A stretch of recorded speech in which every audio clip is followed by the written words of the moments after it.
Hello, Tammy Peterson, and welcome to Parallax Podcast. That's our channel here. Very excited to speak to you, and very surprised that you actually said yes to speak to me because you've spoken so little. It's true. I've spoken very little so I've far. only seen like 2 interviews. I want to tell you that I listened to your conversation with Michaela on my 50th birthday, and it really touched me. Your sense of wanting to serve and wanting to serve God and all that. And I've also listened to your podcast from Kurt Jemigel, and he answered many of the questions I wanted to ask you already. But I remember my first question to you is you said in that podcast that you made a deal with God. So I want to hear about your deal with God. Well, thanks for inviting me. It's good to be here. A deal with God. Yeah. I can't even remember quite when that was, because really it was before that I realized how important God was to me in a new way. It was, the day I got the prognosis for my cancer, and I was told I had 11 months to live, was the day that I saw things differently. And so that was the pivotal day, I think, that God came in and knocked on my door, and I looked at him, and it made a difference, because all of a sudden I realized that I wasn't in this game for myself. And I had never really fully realized that before. I had tried to be present with my family and to do service for, I was a massage therapist, my clients, I did service, but not as specifically as this. This was more giving up myself. I had never really given up, right? I was still full of self-will at that point. But at that point, I realized that my plans weren't working. My plans hadn't worked. They didn't work. I was going to die. And so that, was the moment. And then I think it was further along when I was in the hospital and going probably for my surgery. So really, it was probably only a week or two after that I made a deal. I prayed to him and I said, if you let me live, I'll share. When anyone asks me, I won't hold back. And I have always been quite private and not comfortable saying what I had to say for whatever reason that was. So does that mean that now you feel like you have something to say? Like I had this image of, let's say, before when Jordan was very famous, that you being sort of the power behind that in some sense, or keeping that going from behind, like the power behind the throne is the mythological motive. And then now you seem like you want to step outside of behind the throne and I could say be a queen, which is kind of silly, but just actually speak out and that you might have something really important to say right now to people. Well, during our tour, I was working as his strategic planner for each day. So I made every day go smoothly. And at first it was kind of bumpy. So I had to figure out how many interviews he could do without being exhausted, and how much sleep he needed to give a good lecture, and what time of day the interviews should be so that his mind was clear for the lectures, and still be still help people who want to talk to him as much as I could. I didn't want to close him off from people, but I wanted to make it go well. And I wanted him to be confident. So I had to, make sure that he he had his food and his sleep and no stress about anything during the day, so that when he got there, there was nothing on his mind but what he was going to say. So that's what I did. But at the same time, other than that, I was just there, and I thought, what am I doing here? So I asked myself that probably for the whole year. What am I doing here? I mean, I know I'm being helpful, and that's good. And I get to fly around the world, and that's fun. But what am I doing here? I guess there's And a I never difference. did answer that. Hmm. I never answered it. I just kept asking, what am I doing here? Yeah, I guess there's a difference between serving your husband, like, and as you know, helping your one person, and then serving the divine, or that kind of motivation. Um, Yeah. When I was in my 20s, I had a dream. I had a dream that I was putting on my grandmother's shoes, and they were too small. And my grandmother, who I really loved, my father's mom, she was a wonderful, very generous person. At her funeral, all the grandkids came and said they were all her favorites. That's what she was like. Everybody thought they were her favorite. mhm. But she really did stay home. And that's what she did. She served her family. And I took that dream to mean that although I was going to serve my family, that wasn't going to be my only destiny. Yeah. Yeah, I was reading Marie von Franz, one of Jung's students, and she spoke a lot about individuation for women. That's often very hard because you are doing so much service all the time for your children, but that's an important step maybe in a woman's life. Otherwise, you might feel. I mean, especially you said that you were very artistically inclined and that kind of thing. That you might feel resentment might build up, or anger might build up, or that kind of thing might build up a little bit, and you would feel that. I don't know. I'm putting words in your mouth. Does that make sense to you? And where you're at right now? It can happen that way. It definitely can happen that way, and it did in part happen that way for me. It was complicated. My daughter was very ill, right, when she was young, and so that in itself was enough of a responsibility that I left myself behind. And, when I look back on it, if you talk to her, she had a good childhood. She was out there playing with her friends and doing the things that kids do and stuff. She didn't need me there all the time. There were pivotal times, there were pivotal times where I had to be there with her and support her. But really, through a lot of her childhood, she was okay. And the other thing I did was I was a massage therapist. And then I left, I was like an artist, a massage therapist, an artist, a massage therapist. I kind of wove those two things through my life. And she had been quite ill, and then we got her medication, then she was better. And I thought, and then, yeah, she was better. And I had been in art school and I had done really well and had a really good time. I lost a baby. I lost my third baby, but I was in my late 30s. So that was going to be my last baby. And with Michaela getting so ill and then also losing a baby, kind of took the stuffing out of me. And I decided to do something safer, which was to get my massage therapy license instead of going forward in this artistic manner that I had been going before. And so I took, I liked getting my license in massage. I liked the people that I worked with. They were usually artists, actors. They were similar, very open-minded people, just like me. And so I really enjoyed it and thought maybe this is a good place for me. And as Michaela got older and then got very sick again, my massage capabilities became very important. I used to do I put my table at the end of her bed and massaged her to make her comfortable enough to sleep at night when she didn't have any.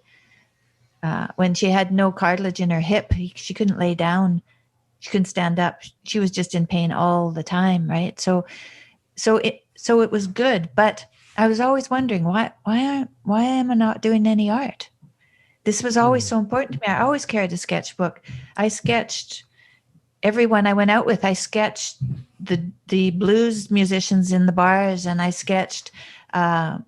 Jordan would have, his cohort in his PhD. I sketched all of them too, but I also massaged them all. So I had, you sketched everybody and massaged them. And I massaged them too. I had at a party, I can remember they were all laying down one after the other, and I was just going through them. It was very funny. They were letting me practice. That was pretty good. But I didn't. Professors need to be massaged a lot because they're so intellectual all the time. They get stuck in their heads, stuck in their bodies. Yeah. Yeah. That's right. Yeah, they thought it was okay, and I do think they needed it.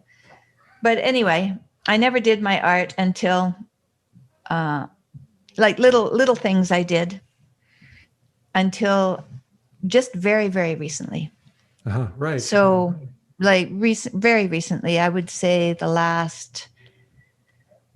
during COVID anyway. During COVID, that's when I began. So you were talking about this question of what am I doing here? And it seems like it was not only when you were on tour, but that question might have been there for you. And that might have been why I mean, if you don't have a reason to make art, or if there's a lack of reason to do that extra kind of expression, it could die. I know that as a musician, because I go through periods of where I do music, and then it sort of stops, and family takes over and things like that. But well, I know now from praying, because I've been doing a lot of praying, that it's the practice that's the important part.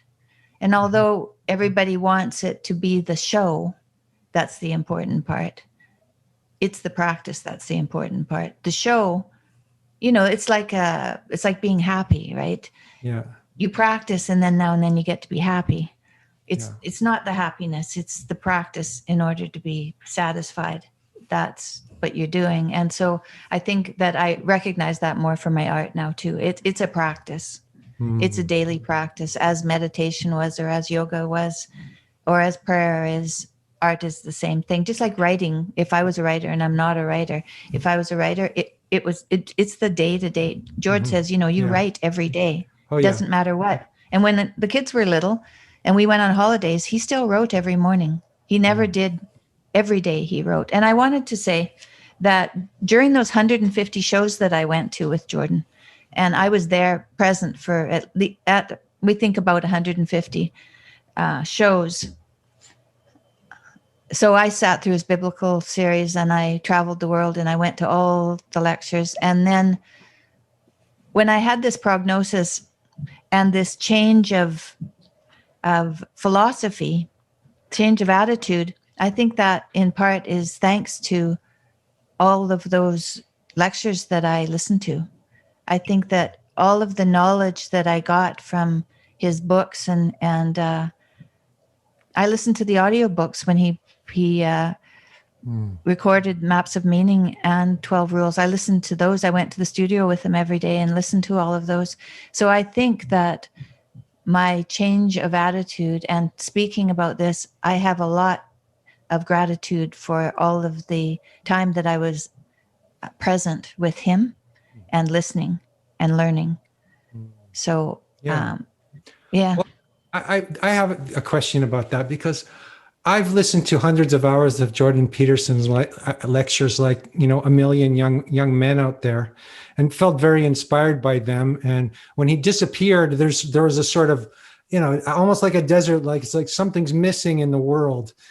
And now he's back, and you're both back, and it's such an incredible story. I mean, it's like you've both died and been reborn in a sense. Like, it's such an incredible story. And when I hear Jordan talk about God, he seems he's not so like he says, I hope he exists, or I act like he exists, but he doesn't seem to have taken it on fully like you have. Do I have that wrong, or? Well, I don't know. I think he just may not quite have access to it the way I have access to it, and I hope. Well, but he gives a lot of people access to that, it seems to me. Yeah. Or he's brought a lot of people there, in one way or another, in small ways, and maybe in your experience, large ways. But it almost seems like, I almost feel like I want that for him as well, or something. Oh, sure. Yeah, that would be that would be good. But I'm sure that his tremendous focus that he put into his work in this way had something to do with his yearning for a relationship. I'm guessing, but I'm yearning for a relationship with God. That was never easy for him, and so he, looked everywhere for it to Yeah. make sense of life. And he gave that to everyone now. Many, many different ways to look at it and to find the divine. Yeah, because you were sitting in the hospital and this woman came next to you and offered you the Hail Mary prayer, and you said, "Why not?" That's different than this Herculean struggle your husband seems to have with God, or you're just like, Yeah. "Why not?" I mean, I Yeah, know why you've been not? through your struggle as well, but By then, though, although it was quite a struggle, I spent a lot of time just being grateful that my family was around me, that I was in a hospital, that people were trying. They didn't know what to do, but they were trying. And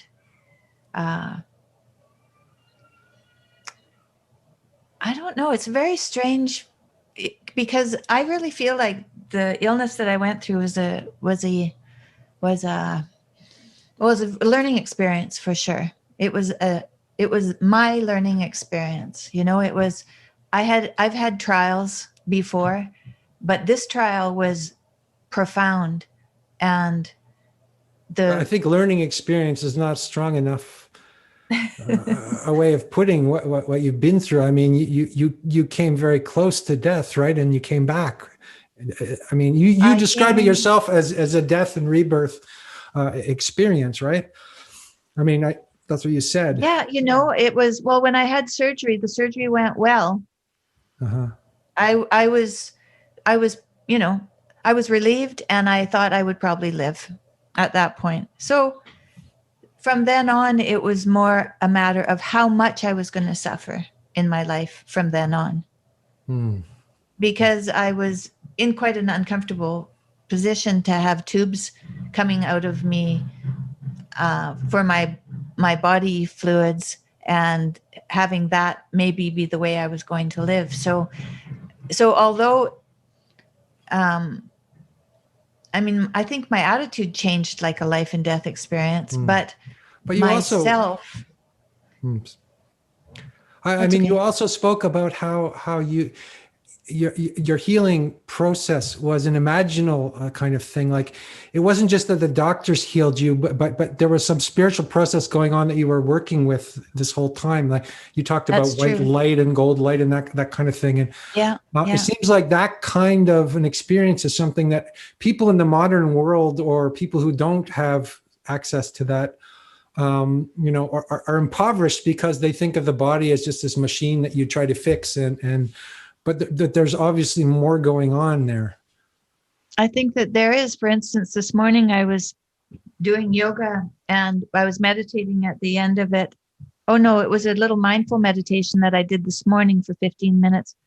And I was told to breathe in and to focus on one part of my body. And I have some nerve pain in my left foot that's was caused by the trauma that my body went through, and it's never reconciled. So I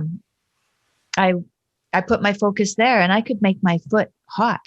I could pay attention to my foot, and it really became the most present thing. And I'm hoping that if I do that every day, that it'll heal.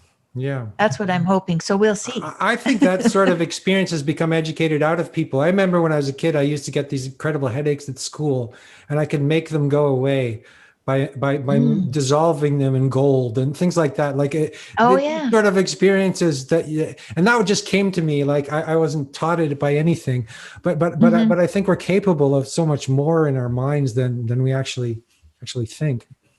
Well, the whole mindful meditation, the idea that to be present with your breath gives you a space, a little bit of space to be with God, because as many people have said, that God is in the space between words and in the breath. It's not what we say, it's the moment between what we say. That's where God is.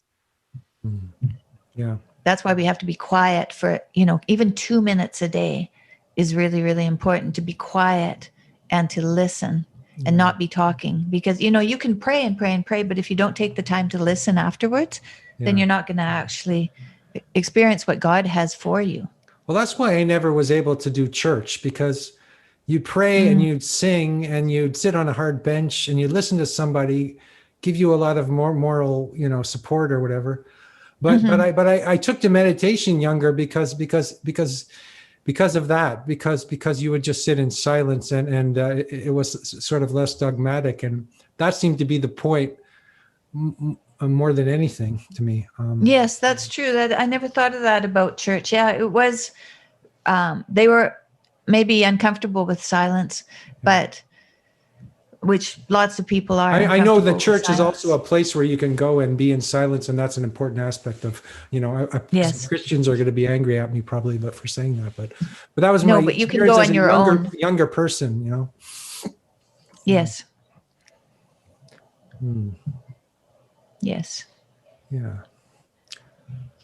So I was wondering about your I wanted to bring up Michaela because I was kind of shocked by the Times thing, and I think that she's been so kind of heroic. Okay, this is the word that came to my mind when I think of Michaela, trying to save her father's life, risking everything, saying no to all these stupid doctors, and standing her own ground and not taking any bullshit, and just such a brave person. And then to be insulted and called a Barbie and all those kind of things. It's a weird kind of misogyny coming from sort of the arch feminist point of view. And I was wondering about that. And then it also occurred to me that your husband talks about heroicism, the heroic myth and killing the dragon and that kind of thing.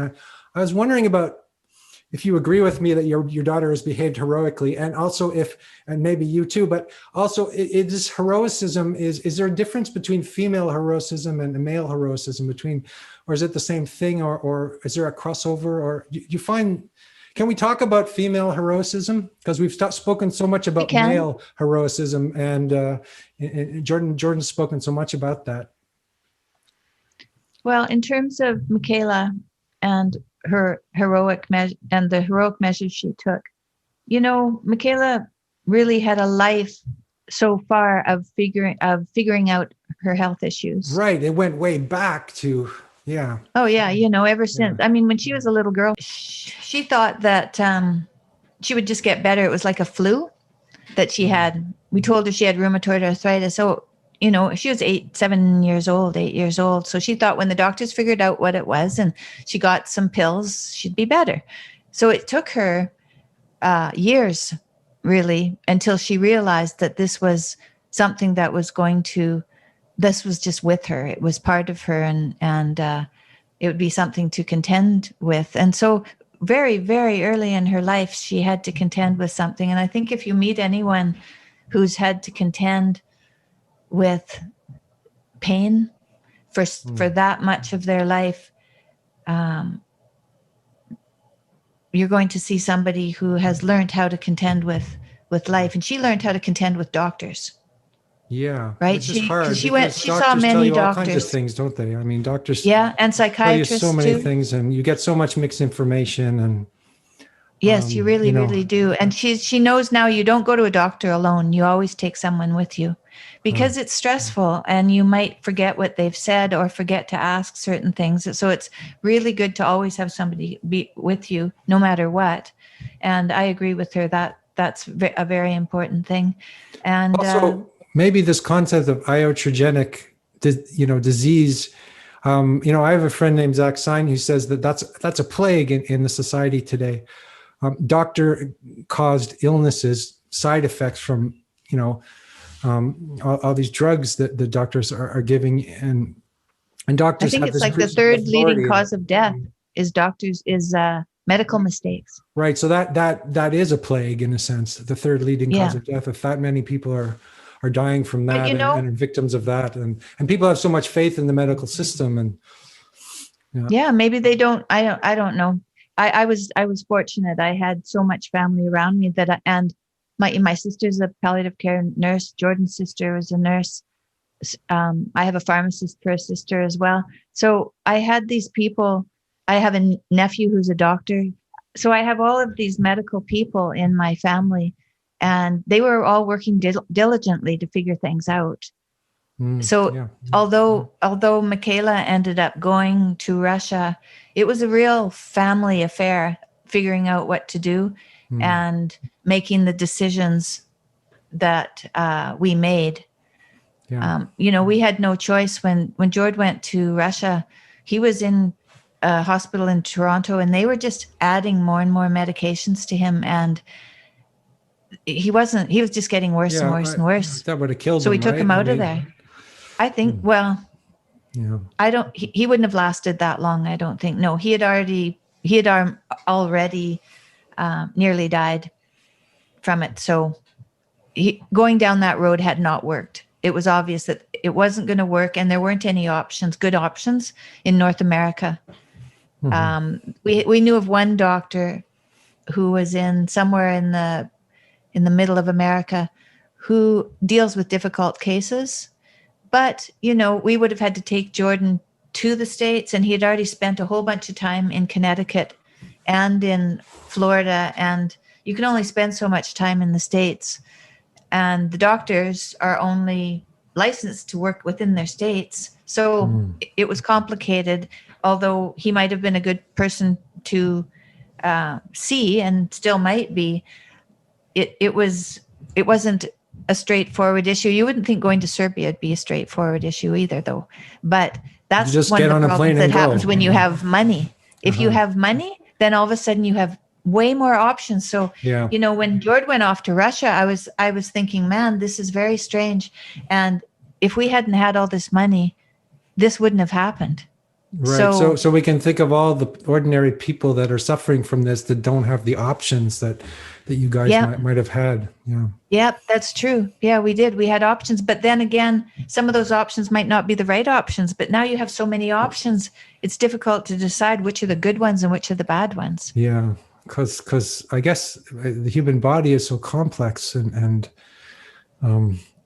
and the mind, yes. And the mind together. And it's not just a machine that you can just tweak. And then there's God. And then there's God who's running the show. Yeah. And then you guys seem to be impossible to understand. Both of you, and actually all three of you, Michaela and Jordan, you seem to be a recipient of miracles in a sense. Like you should all not be here from a medical perspective.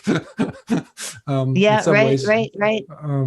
No, miracles. I've been having, since my attitude has changed, I have miracles all the time.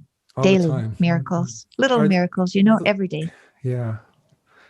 Yeah. I'm curious to ask you, but I wonder if that's an indiscreet question, if you can give me some examples of some miracles that have happened. Of miracles? Let me see if I can think of a miracle. Well, they're simply this. So I've always been an independent person and made my own decisions and lived by them.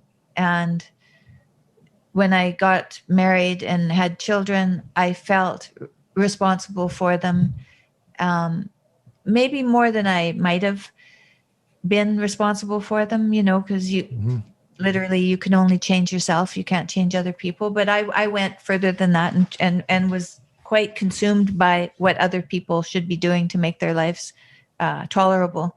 And, I've learned now that that's an erroneous plan, because it just brings, well, first of all, it brings disappointment, because nobody's going to run their life like you think they ought to.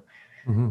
So that's disappointing. And it's disappointing for people because all they hear from you is what they haven't done right. So it's just a disappointing way of going about things. And so when I stopped doing that and I was listening instead, pausing and listening to see how things went.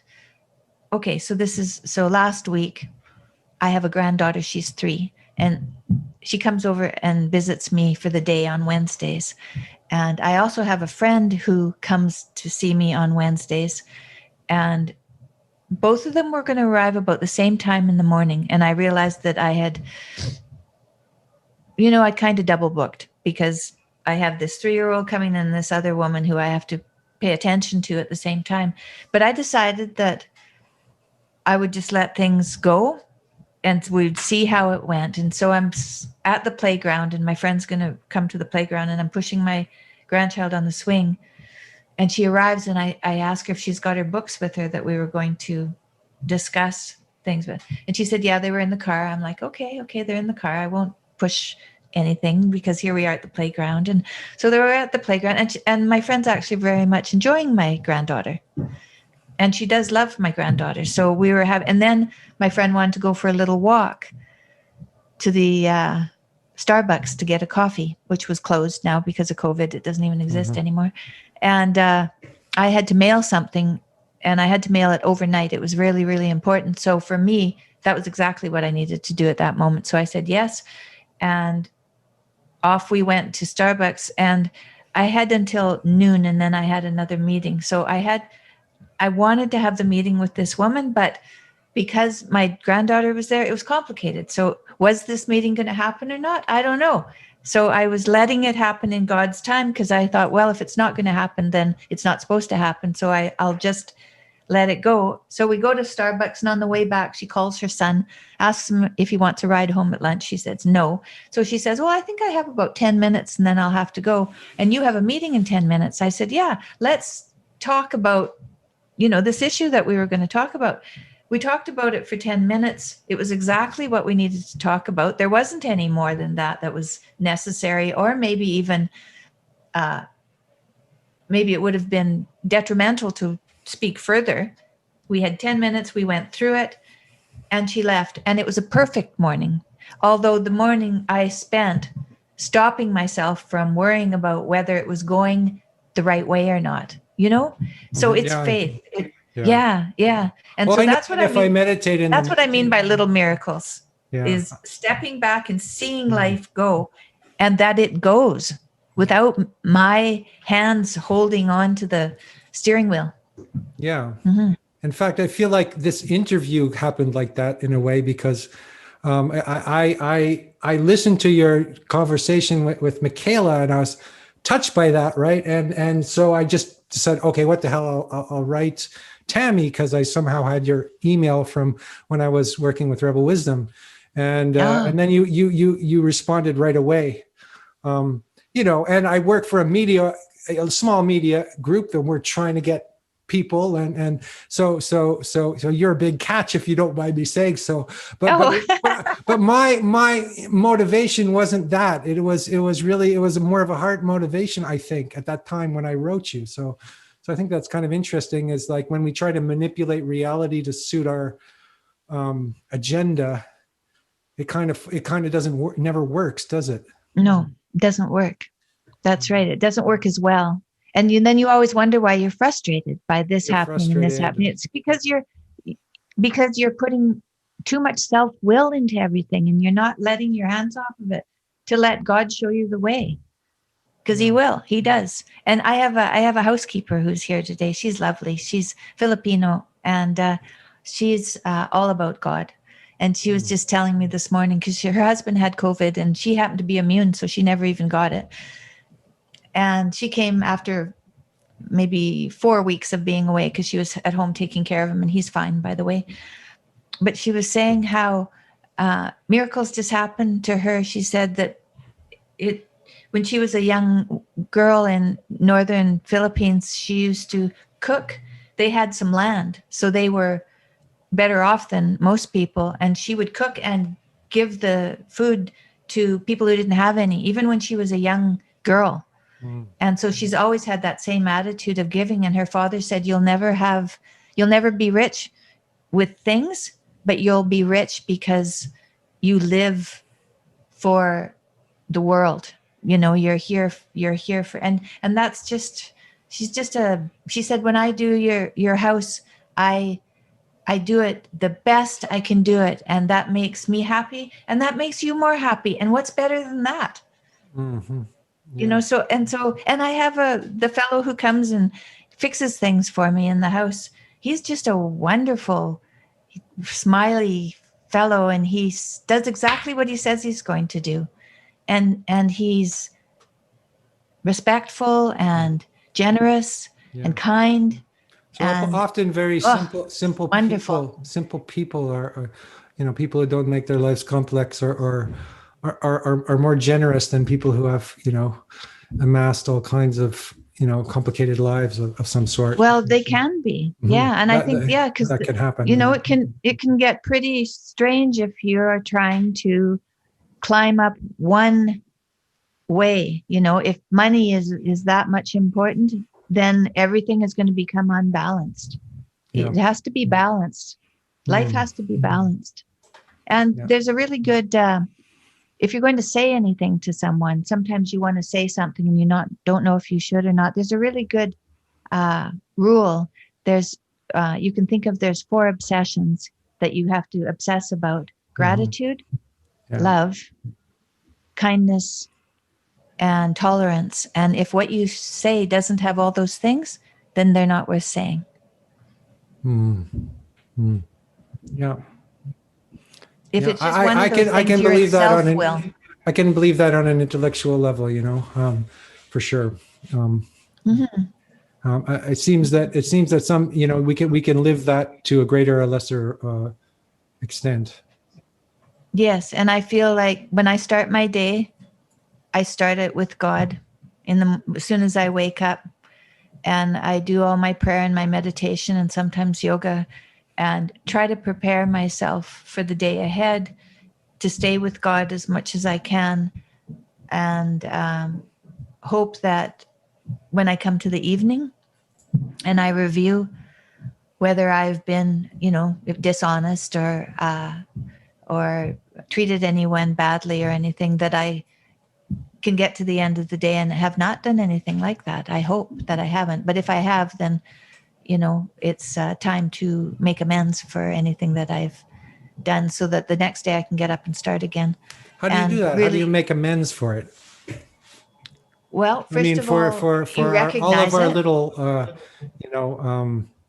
ways in which we are not true to ourselves or not true to other people, and all of us are in that boat, right? None of us are most of us are not holy saints. So right. No, it's a day-to-day. It's a day-to-day occurrence. Every night I have to go through this process to see what I've done and if it's been true or not. If everything was love, through love, tolerance, kindness, and gratitude. If that was how I conducted my day, then I can go to sleep with no trouble. But if I didn't, if there's something that I didn't do, then I have to recognize it before I go to sleep. And if it's not too late, I could share it with someone, just to get it straight in my head. Really, to get it straight, it's good to share with someone, because we're not supposed to live alone, right? We're supposed to be with one another. It keeps our heads straight. there's a sense of confession in what you're saying as well, right? Yeah, Maybe not a right. formal church sense of confession, but just actually admitting or seeing it or observing it and then sharing with somebody else. And Oh yeah. An immediate confession. You want, every day to confess before you go to sleep. Yeah. And then because if you don't do it right away, then it festers and becomes a monster, as your husband would probably say. Yeah. Well, it wakes you up at 4 a.m. and you think, oh my God, what did I do? It wakes you up. Your conscience wakes you up. It says, hey, there's something here that you didn't attend to before you went to sleep. Yeah. You have to attend to that. And that's why people wake up in the middle of the night with worries. Yeah. So I guess it's about being, would you say it's about being as conscious as much as you can during the whole day? I mean, for example, I stopped watching television about a month ago because I realized that I was going to bed with all this stuff in my head and sleeping badly. And so I just said, no more television. And that sort of seemed to help. But that helps. So there's perhaps ways more news is good too. Ways of perhaps giving up things all the time and it's just staying with what is essential. Yes. Well, I gave up news 25 years ago. Yeah. I gave up reading the newspaper a long time ago. And TV, I never had a TV. I still don't watch television, but I do watch, I watch some TV with my husband before I go to sleep because, well, it's a part of the day that he's quite calm and relaxed. And so we like to share that together, but we don't watch anything with any stress in it. Nothing. Okay. Because we noticed that doesn't work well for the sleep and for the next day. Yeah, So I mean, I have to say, I love these. I can really get involved in the drama of these Netflix series and stuff like that. But I think that's the same thing. It's like getting involved in a drama of some kind in your mind is what stops you from having this perhaps experience you're speaking of grace or something like that. Yeah, and I sometimes have meetings in the evenings that are spiritual. Those are good evenings. When I have a spiritual evening meeting, I really like that. I like it a lot. Oh yeah, if I can find God in the room, that's great. And God comes right in on Zoom, which is pretty remarkable. Yes, indeed. But I was thinking actually that we had all this problem in the beginning, technical problems, and I was thinking there's always a technical issue in the way of, or there's always a technical barrier between people right now in some sense, and then also there's this incredible potential to talk to people from across the ocean, but. It's fascinating. We are also I'm because I was pretty shy and pretty quiet. I'm alone in this room, which I'm comfortable with, Yeah. So now I can talk to the world and still be alone in my house where I'm comfortable. That's pretty good. Oh, so that's preferable to you than being up on a stage somewhere or being, yeah. Yeah. There's this quiet, intimate space, and then having a conversation with somebody, and then I'm a one-on-one person. Do you know John Vervaeke? Have you met him? Do you know who he is? Yes. Yeah. I don't know him well, but I do know him. Yeah. I've had several conversations with him, and he talks about this thing called dialogos, and dialogos is when there's this presence enters the conversation. So there's something more than just a blah blah blah going on. There's some sort of presence in the conversation, which is different than, let's say, back and forth or a debate or something like that. Anyway. Yes, that's right. No, for sure there is. I was listening to a woman last night. She was talking about living in the third dimension. She was an elderly woman. She had to be well into her 80s. She was talking about living in the third dimension. And when you were praying, then you were in the fourth dimension. And so we're in the third dimension doing all of our work and our family and all of that. We're living in it, but it's all in preparation to have access to the fourth dimension. Well, okay. I've been also thinking about something Jordan Peterson said about when he does grace in the evening, like he says grace, and he said that was the best part of his day when he was in pain and having a hard time. I think that's very interesting, because I think when I do meditation practice and my practices that I do, I think that's the best part of my day too. On the other hand, there's all this resistance to do that at the same time. So it's not like I'm there yet that it would be where I would want to live. But I guess that's what it's a work, right? It's daily work.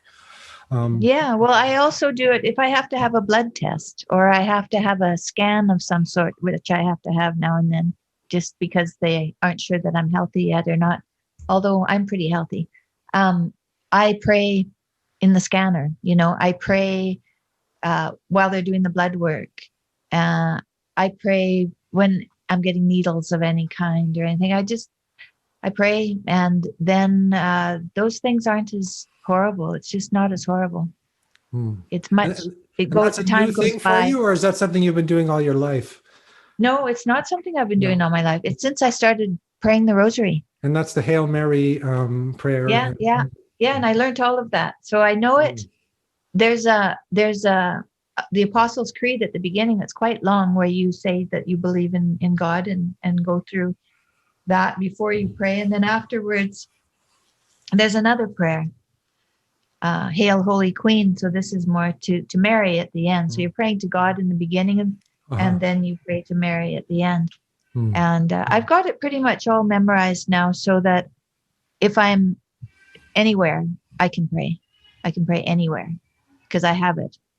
But it's best if I pray out loud, because I don't remember the words unless I pray out loud. And that's probably has something to do with chanting, chanting in meditation.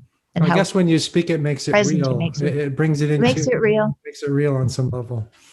Yeah. And my memory about it is much better if I can hear it. It's different if I think it than if I hear it. So it seems there's something more real about it if I can hear it.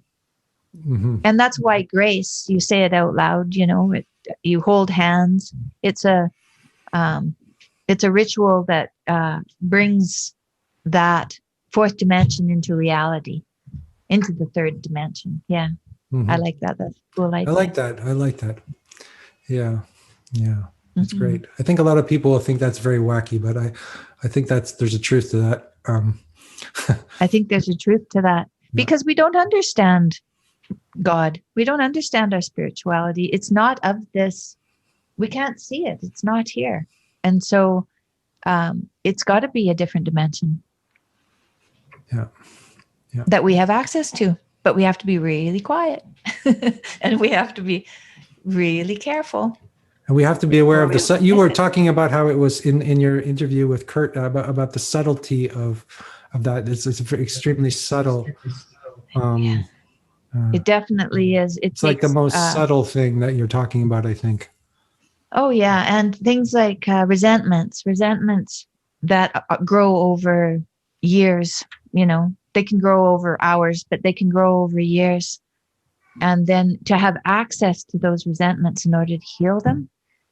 That's a process that I'm learning. So that's very interesting. As you said, women can put themselves into their family and give themselves up, and then resentments can grow. And so what do you do about that? Because then there you are, your kids have left home and you're left with that resentment. It doesn't just go away. It sits inside you and comes out now and then when it's triggered, right? So you don't want that around. So what do you do? So I found with this art, I set myself up a place in the house to do art. So I have a really good art table. I have really good lighting. I have natural light and lighting. I have all these Zoom courses that I'm taking and all of the, pastels and all of the pencils that I need and all of that. So I'm set up and I'm doing my art classes. And George comes downstairs in the morning and he asks me for something right in the middle of learning perspective by some teacher who's speaking 100 miles an hour. And so, oops, that's a funny little camera. Anyway, I told him that he could go, that we didn't need to discuss what he needed me to buy for groceries at the moment, that he could go, and I was dismissive. And he noticed I was dismissive. So that evening, he said, what was with this dismissiveness that I used on him? And I said, that's a good question. Let's think about that for a minute. So I thought about that for a minute. And I thought, you know what? I think I blame you in part for me not doing my art when I was married for those 20 years.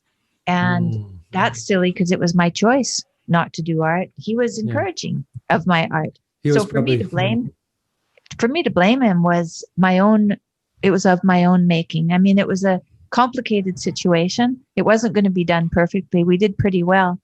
And I left my passion for art and this passion that I have for art. I like doing art. I liked it ever since I was a kid, and my mom used to like it. So I like it. In sharing your art, or is it more something you do like meditation for yourself? I'm doing because it for myself right now. You're sharing your voice now. You're starting to speak up to people and things like that. Well, I'm going to put it on Instagram, I think. Okay. Well, that'll be a good way to share it. I think, and otherwise I don't know what else to put on Instagram. So I think, I think that's what I'll put on Instagram is my art. But I like, I told you I was a massage therapist. I like to draw people. I like life drawing and I like landscape too. I like lots of different things. I like abstract art. I like lots of different things, but what I'm doing right now is mostly landscape, portrait, life drawing, and we're working with the vaults from the museum and drawing from masters and stuff. So it's really super fun, and it depends on the teacher. Some of them They're from, I think, probably the Ontario College of Art and Design, and they're teaching online. And so I have access to, Oh, wow. Geez. Yeah. yes, it's really I think the wonderful. education system is moving online. I'm a teacher and I teach online now. It's like Oh, you everything is do, huh? moving online. Yeah. Yeah. And how do you like it? How do you like it? Well, Are for you me, getting used to let's it? say I'm in a little village we just moved out here outside of France called Fontainebleau, and we have a garden, and I have two kids, and my wife's here, and so I don't have to take the train to Paris, which is like an hour each way, so actually I do like it. Yeah, I mean Do you it teach in gives me French? a lot of time to. It gives me Yeah. it liberates time for me to do the things that I love to do. So yeah. Are you teaching in French? I'm teaching in English, actually. Yeah, I'm an English teacher. So I teach at like Science Po. I teach these media classes and these Oh, sort of okay. civilization classes. You know, because Well, that's handy. yeah, yeah. I'm an Anglophone. I probably have picked up this weird French accent since I've been here, but Yeah, a little bit. I think a yeah, little bit. Yeah. yeah. Yeah. People say that. Well, I'm from Alberta, and Yeah. I lived in Montreal, and I lived in Boston, and now I live in Toronto. So my Alberta accent that people say they recognize, Oh, I don't it's think it's as strong as some of the people that I grew up with that are still there. yeah, but it's got a charm to it. I like it. Oh, thank you. Do you what's the name of the town you're from again? I was trying to remember. Fairview, Fairview, Alberta. I wanted to Fairview, also Alberta. ask you how growing up in the Canadian North, like you're right near the Arctic Circle up there, aren't you? Or maybe I'm exaggerating, but Well, it's close. but Yeah. you're like you're from the edge of the world, you know. Yes. And I was thinking about I read somewhere about like the artists come from the province, right? They don't come from the city; they come from the province to the city. And so I think you and Jordan kind of are sort of fulfill that archetype in a way. Yeah. Yeah. Well, it was definitely not the center of the world. It wasn't, but it was kind of like the top of the world because we lived on a plateau and you could see for miles and miles. It was just beautiful at night. When I left home when I was 18, I moved to Montreal and I missed home, you know, and I missed the quiet because it was so quiet where I was from. When I looked my bedroom window, I could look out my bedroom window and there was just the country was out there. It was when I was a little girl, you know, so it was a lovely place for its quietness and the nature. But Jordan and I used to go for a drive when we were in high school. We were friends in grade 12. And we would go drink some beer and we would go drive west of town and park on the hill and you could see 50 miles away. You could see a string of lights of the neighboring little town of 2,000 people, but the stars would be there and then you could see strings of lights and that was the horizon. And those towns were 50 miles away.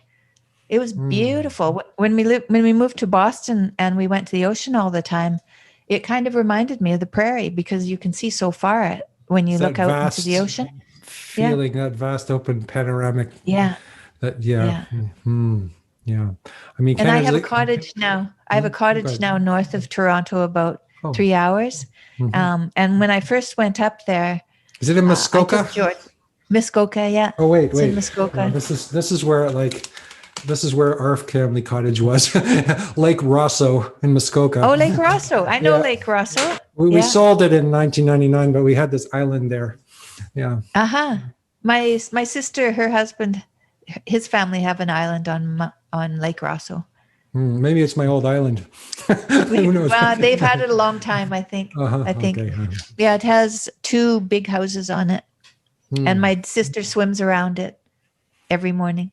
Oh, yeah. But when I went up there, if you go outside at night, it's so dark, you know, that you can put your hand up to touch the person in front of you and you can't see where they are. It's so dark. It's just like molasses black, pitch black. And that's where we grew up. So I took Jord up to Muskoka and I took him out in the middle, 9 o'clock at night, 10 o'clock at night. And we were standing outside and I said, remember this, because this is where we grew up. We spent the evenings together when we were like 8, 9, 10 years old, looking at the northern lights and playing tag outside and, just being kids. But it gets pitch black there. I mean, in the summer, it's still, you can take a picture at midnight, so it doesn't get dark. But in the winter, it's dark all the time. I went to school in the dark and I came home in the dark. It was dark. But I missed that darkness. And when you go out into the country and there's no city lights and there's no street lights, that's great. Yeah. There's something great about that. Oh, I agree with you. Yeah. The only time that we have that here is when at 3 a.m. they turn off the lights. So sometimes I wake up at 3 a.m. and go, because there's a big forest around me, and just walk outside to get this primordial darkness. Yes. Yeah. Yes.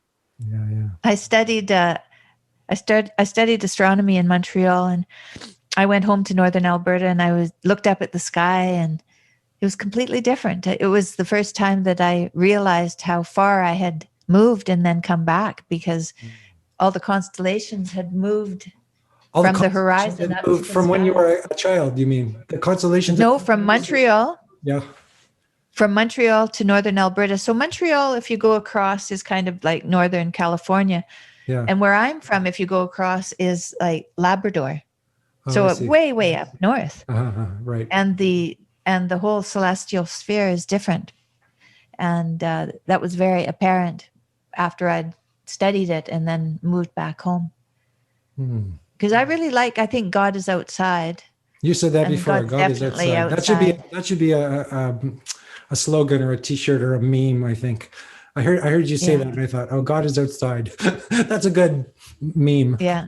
So God's inside, but he's also outside. Yeah, because normally we say God is inside, don't we? It's kind of a cliche, right? Oh, look inside yourself and all that. That's right.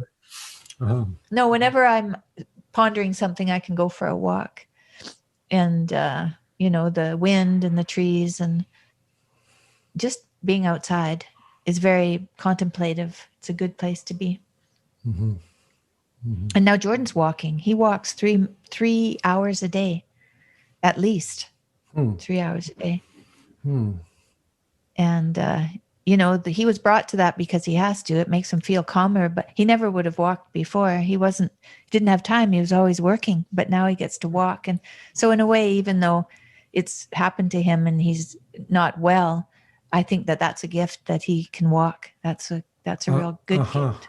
3 hours of walking is I remember the filmmaker Werner Herzog says the only way you can really see the world is by walking. It's true. Long distances or something like that. Like he walked all the way. He walked all the way from Germany to Paris to meet this filmmaker, and he did.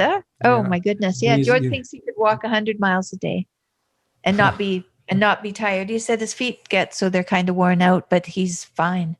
I thought, wow, that's strong. That might just heal him too. I don't know. I don't want to get into the stuff. The healing stuff, but yeah.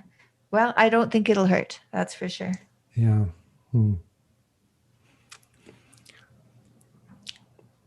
I'm a very happy person now, no matter what. I think you're a storyteller too. I think you have a gift for telling stories, like the way. My dad told good stories. The way you talk about things it seems to have a narrative that you can follow, and you want to go there. And oh, that's good. Oh, thank you. That's good to know. Yeah. I don't know. I'm just so maybe excited. this coming up and talking to people. Maybe I don't know. How enthusiastic are you about doing that? I mean, it must be kind of terrifying after everything your husband has been through. No, it's not, because You're not afraid. I just give it to God. I give it to God. I say, okay, let's go do this, and then we go do it. You have no fear of what putting yourself out into the world would do. I mean, you're talking to me and not the Globe and Mail, obviously, but that's right. Right? You could be talking to the Globe and Mail, but you're talking to me. Yeah. Well, I think if I was talking to them, I'd do a lot more listening and a lot less talking, probably. When I don't know who I'm talking to, then it's just listening. Right. And then helping them become more clear about who they are. Because that's what you're doing. You're helping people become more clear about themselves by inviting them on and letting them talk. Yeah. That's a nice way to look at it. Again, I feel like I'm doing that for myself in a way. Like your That's husband okay. said, when you start something, do it badly. And when I started doing podcasts, I didn't know what I was doing whatsoever. You know, I guess it starts, something starts to happen, but it's yeah, yeah, it's a strange thing, because I always thought I'd be a musician, and somehow I'm here talking to all these people on YouTube, and it seems to be a thing. Well, we're so isolated now. We have to, don't we? I mean, I'm very Yeah, lucky. My son lives at the end of the street and he has a little baby, and so I get to see them. yeah. And my daughter and her husband, they had COVID, so we get to see them too. So I'm quite fortunate, and I have a couple of friends who live alone. I see them as well. So I have a little bubble of people that I see, and I'm very grateful for that. But a lot of people are very, very, very isolated. And so Yeah. this Zoom and these interviews have become even more important than they were before this Hmm. all happened. I didn't really think of that. Yeah. Yeah, maybe that's true. Oh, I think it's true for That's true. sure. And I don't get tired of it either, really. I mean, maybe I don't do it that much. But also, you would just, in the past, you would just talk to the people in your neighborhood, or your relatives, or, what I'm talking to you, I'm talking to John Vervaeke, I'm talking to all these very interesting people, and the conversation seems to be about something real. It seems to be like, it seems to be about, unveiling, finding the truth. It doesn't seem to be about exploitation or No. playing any kind of game or any of that. Yeah, well, I think I did enough of that when I was younger and it didn't work. Yeah. It just didn't work. So now I'm trying to be very authentic. And I'm trying to find out all kinds of things about myself and ways that I can be of service in the world. So this is something interesting that's happened. I have an opportunity to mentor a student who is going to U of T and studying kinesiology. I studied kinesiology when I was young, a young woman. And so that'll be a good thing to do. And I So don't why do think you that I think was you needed to do so much body work? Why was the body so important to you? why was the body? Well, my dad used to read Playboy magazines all the time. So all I saw was bodies when I was a Oh, little geez. girl. And you wanted to be like those women? I didn't know what to think of that. I was a really little kid. And I thought, what? Like, these women are beautiful, but there was always a little bit of hesitation about what that was about. But I think that it stopped me from any kind of nervousness about the body. Uh, So even if it wasn't perfectly good for me, that was around, it did give me something that now I mean, I have all kinds. I do a lot of life drawing, as I said, so I have all sorts of nudes that I've drawn through the years. And I'd given some to my sister, and I gave some to my dad, and then my mom passed away, and he got a girlfriend, and she took all of my pictures and put them in the garage. My sister came by and said, "Are you going to hang those up?" No, she said, "Oh, I'll take them home." So she has them hanging in her place, but they're very. Some of them are quite sketchy, abstract. They're not. I don't do. I'm not as interested in really long, sustained work as I am.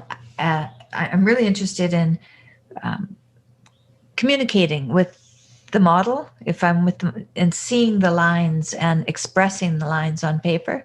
Then I am about getting everything right is good too, if I can do that. But I expect myself to do it in a gesture. Quickly. I want to get sort of right. an immediate expression.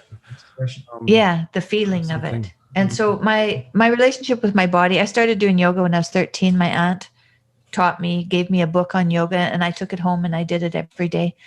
But I was already, when I skated, I could skate well. When I swam, I could swim well. I became a lifeguard. When I played volleyball, I went to the provincials. When I curled, I went to the nationals. I was a good sportsman, except for when I played baseball, I got hit in the head. I got hit in the head when I was 18 and it knocked me just completely out.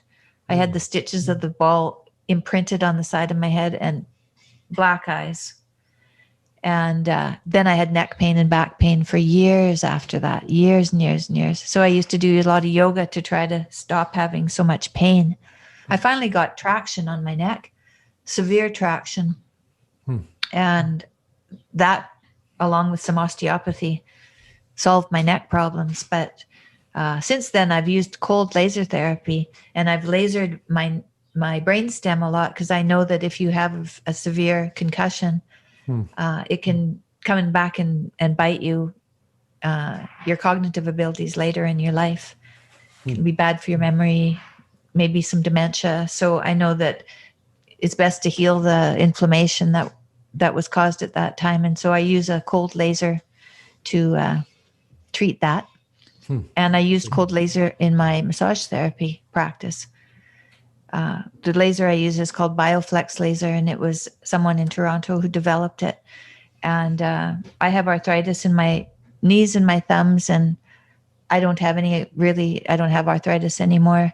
I lasered my thumbs and my knees for a long time, and then I changed my diet and I took out all carbohydrates because they're inflammatory, and now I don't have any inflammation in my body. So I've always been a lot of Michaela's curiosity about different ways to heal came from me, because I had celiac disease, and so I was always searching to feel better. And so like I changed my diet 20 years ago. First, I gave up grains, and I felt a lot better. And so by the time Mick was changing her diet, I had already given up half the foods that were available by then.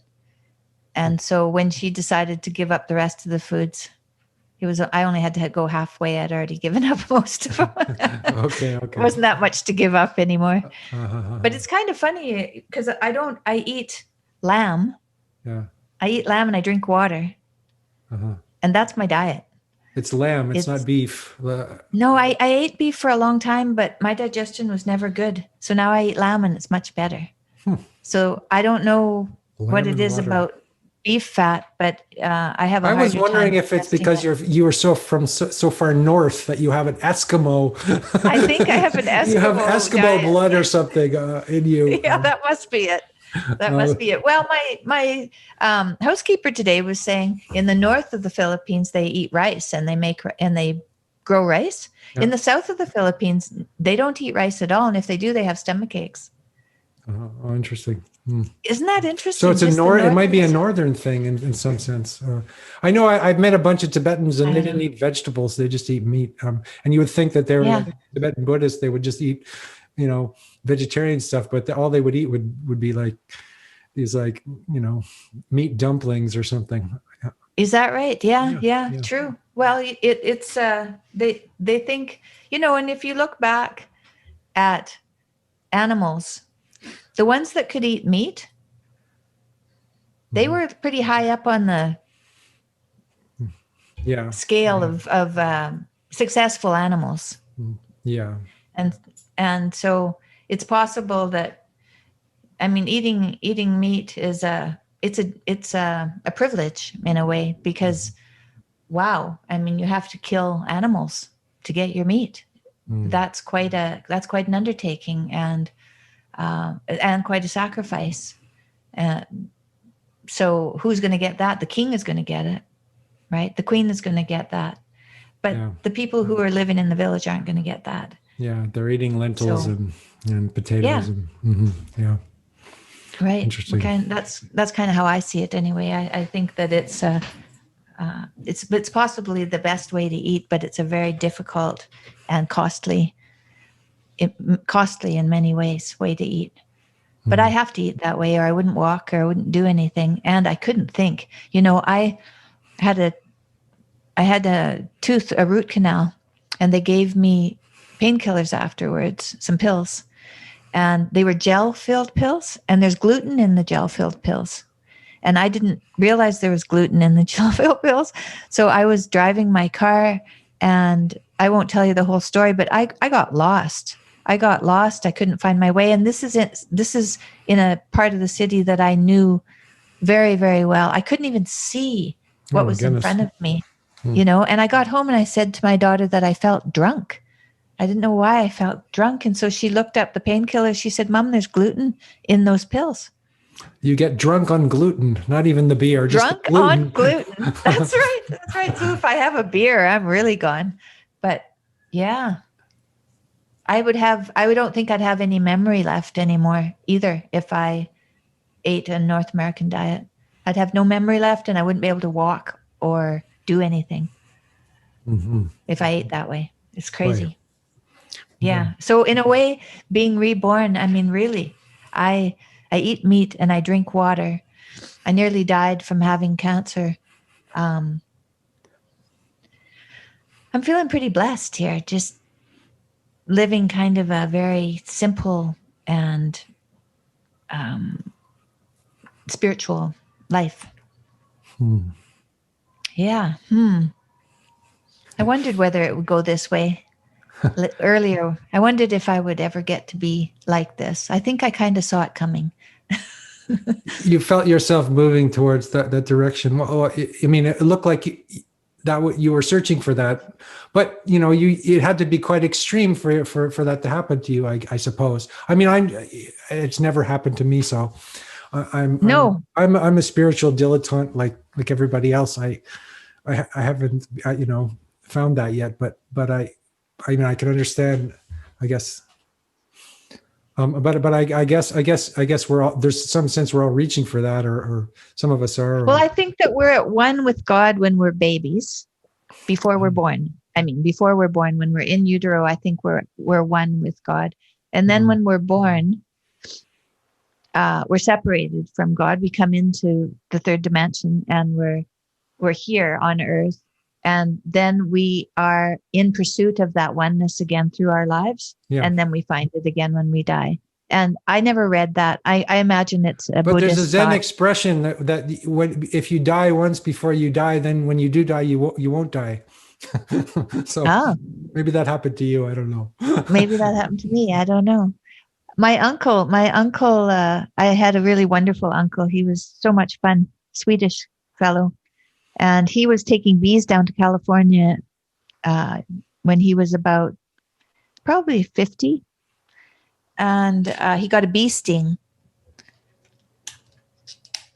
And he had an anaphylactic reaction to the bee sting. And he said that his life went black, and then he saw a light, a tunnel, and a bright light. And then he was brought back awake again. And he said from then on, he was never afraid of death because he knew what there was. And I've heard that from so many people, but I even heard it from my uncle. Just someone that close to me told me that too. I think it's good that you're talking about this, because people have these experiences all the time, and it's taboo. It's we're not allowed to speak about it, and it's supposed to be unscientific or some kind of nonsense like that. And yet a lot of people have had that experience, I think, or a lot. I mean, how could you deny that it was something real when it's been attested to by so many millions of people?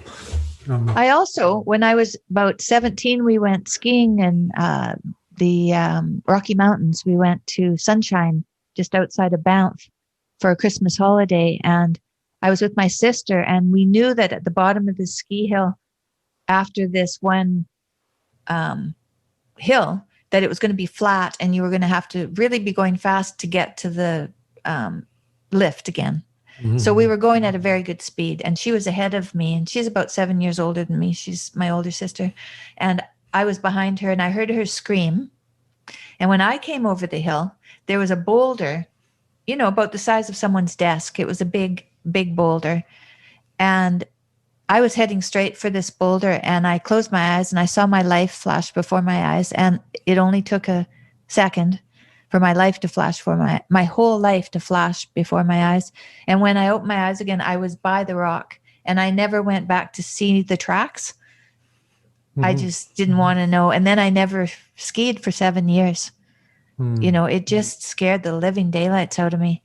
But something about seeing your life, all 17 years go by like that, really makes you wonder about what we're doing here, what it's all about, so it gave me some curiosity, that's for sure. I ended up skiing when I was 26 or so and realized you could go slow. You didn't have to go fast. So I could ski again. So now you can ski again. Just by going slow. Yeah, Yeah, I was a maniac. I was going fast. Me too. I was a maniac. I injured myself a few times skiing. Yeah. Yeah. Wow. So you're a grandmother now. I am. And I was thinking about how, again, the world needs grandmothers, or the world needs like elder women. I think it's great that you're talking, and I hope you will talk more to more people. And I will. You're pretty young for a grandmother, but yeah, no, I'm at that stage in my life. We need that in the culture, because it seems to be lacking. I'll pay attention to that. Thank you. It was fun. Thank you. Thank you very much. It was really fun for me too. Yeah, enormous pleasure. And thanks for your patience with my computer trouble. Oh, no worries. No worries. Okay. And Okay. Lots of love to you and your family. And thank you so much for Thank you. for talking to me and reaching out. My pleasure. Bye-bye. Bye-bye. Bye-bye.